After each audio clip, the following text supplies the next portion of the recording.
Hello everyone, my name is Samundar Rizal. Today I am presenting about issues in cash flow statement.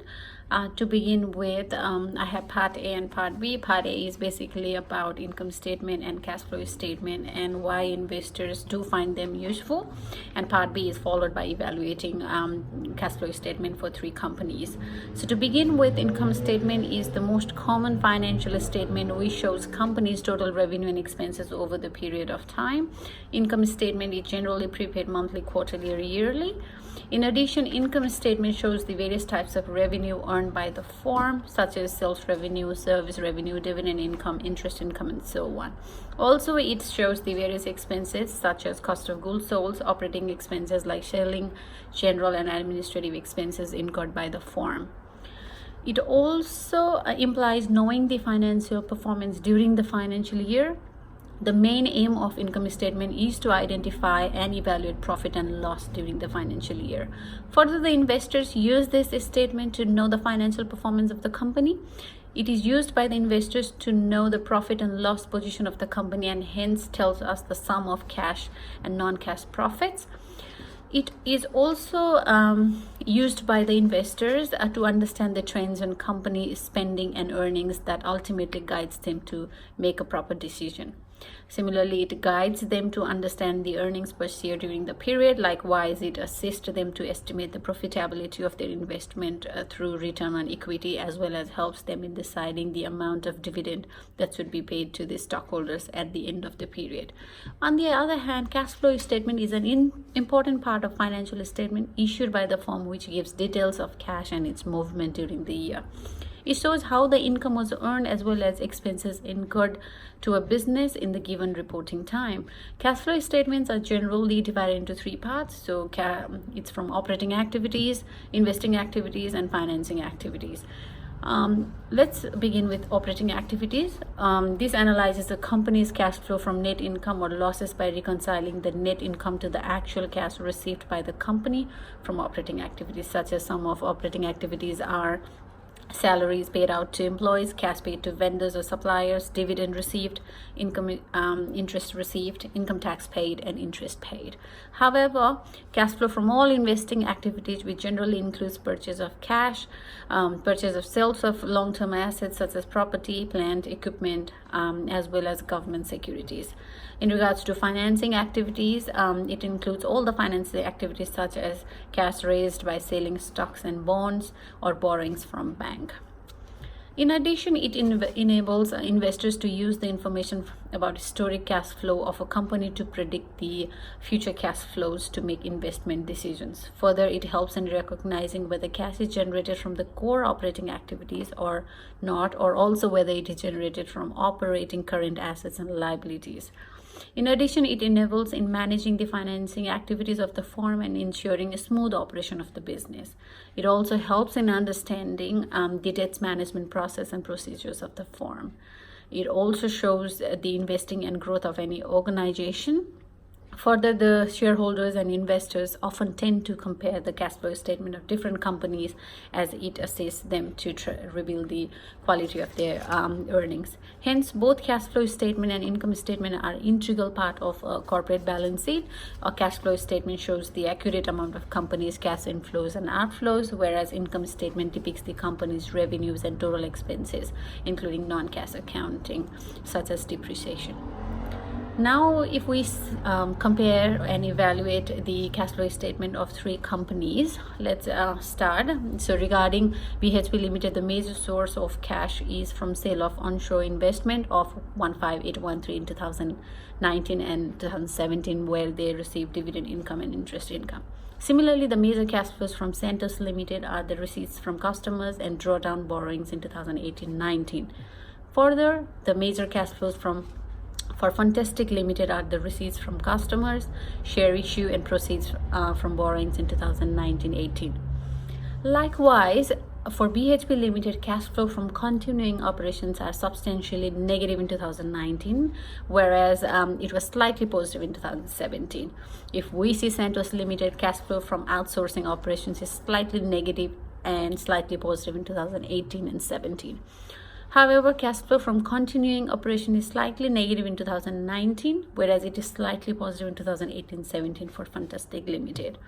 If we see the major reason for the difference in depreciation and amortization, finance cost expenses, and equity investment impairments. Here, net cash flow arrived considering cash receipts and payments, whereas net profit arrived after all income and expenses. Similarly, depreciation is not considered in net cash flow, while depreciation is considered in net profit. Thus, these are the major reasons for the difference in these two figures. Likewise, if we see for BHP Limited and Santos Limited, the company cash from operations was greater than the capital expenditure incurred in respective years, and thus they were able to generate enough cash from operating activities. However, Fantastic Limited was not able to generate enough cash only from operating activities. It required cash generation from investing and financing activities to pay all capital expenditure. Cash from operating activity is not enough, as the capital expenditure was incurred only one time, which was a huge amount. If we see dividend payment, the company cash from operations is greater than capital expenditure incurred by respective years for both BHP Limited and Santos Limited as compared to Fantastic Limited, where the dividends were not paid. For BHP Limited and Santos Limited, the dividends were paid. Also, if we see if the firm has generated excess cash, they can invest in equity or debt instrument or government securities. Based on the risk-bearing capability of firm, can invest on shares or debentures if they estimate they can bear risk. Otherwise, they will invest in government bonds or securities if they do not want any risk. However, company receipts from customers, let's see for BHP Limited first. The investment in US supported cash flows for payments, and dividends were paid. However, company receipts from customers were utilized for repayment of borrowings and payments to suppliers and employees, which was the major source of cash for Santos Limited and Fantastic Limited. Likewise, if we see working capital for BHP Limited, it was used as cash. For example, trade payable increased means cash is coming, whereas if accounts receivable was increasing, then cash is going, where capital will affect the cash. The major items affecting cash flow for BHP are capital expenditures, royalty payments, depreciation, and dividend paid. Similarly, receipts and payments to customers and suppliers, oil and gas assets, and repayment of borrowings were the major items influencing cash flows for Santos Limited. Likewise, Fantastic Limited's cash flows were affected by receipts and payments to customers and suppliers, oil and gas assets, and repayments of borrowings.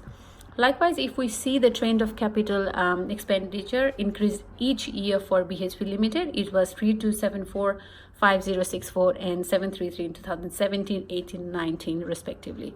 However, if we see Santos Limited, the trend of capital expenditure was falling each year. It was 273 in 2018, whereas 1033 in 2019. Likewise, Fantastic Limited, the trend of capital was decreasing. It was 298 in 2018, decreased to 151 in 2019. If we see the dividend trend, there was an increasing trend in dividend each year for BHP Limited and Santos Limited, whereas there was no dividend paid at all for Fantastic Limited. If we see BHP Limited, there was a continuous repayment in each year as no new borrowings were raised. There was net income increase in repayment borrowings in 2019, and also there was a net increase in raising borrowings in 2018 for Santos Limited. Likewise, there was a net increase in repayment borrowings in 2019, and also there was net increase in raising borrowings in 2018 for Fantastic Limited. Let's say, considering the cash flow statement for BHP Limited, the working capital increased in 2019, whereas it decreased in 2017-18. This indicates that in 2019 there was decrease in cash as due to cash outflow. However, the company recovered in 2018-17, where there was cash inflow as the working capital increased. Now, looking towards the financial strength of the company, for BHP Limited, the financial strength of the company is looking stable and decent, as there is enough cash to pay out its dividend as well as to pay its capital expenditure. Similarly, the company's financial position is looking good for this company, at its source. Company is continuously generating cash, which ultimately shows that its financial position is looking very stable. Similarly, for Fantastic Limited, the financial status does not look that good as it has a negative cash flow. However, negative cash flow does not always mean that the financial position is bad. So further investigation is required for this company. Likewise, for Santos Limited, the financial position of company is average. When we see the lending capability of the firm, personally I will select BHP Limited because the inflow of cash from operating activities are greater than financing activities, as well as its future expected income is higher than any other company as compared to Santos and Fantastic Limited. In conclusion, we can say that this report clearly evaluates the cash flow statement and income statement. There is a critical evaluation which is supported by the various journal articles. Also, the 3 cash flow statement of 3 companies were evaluated and analyzed. Thank you.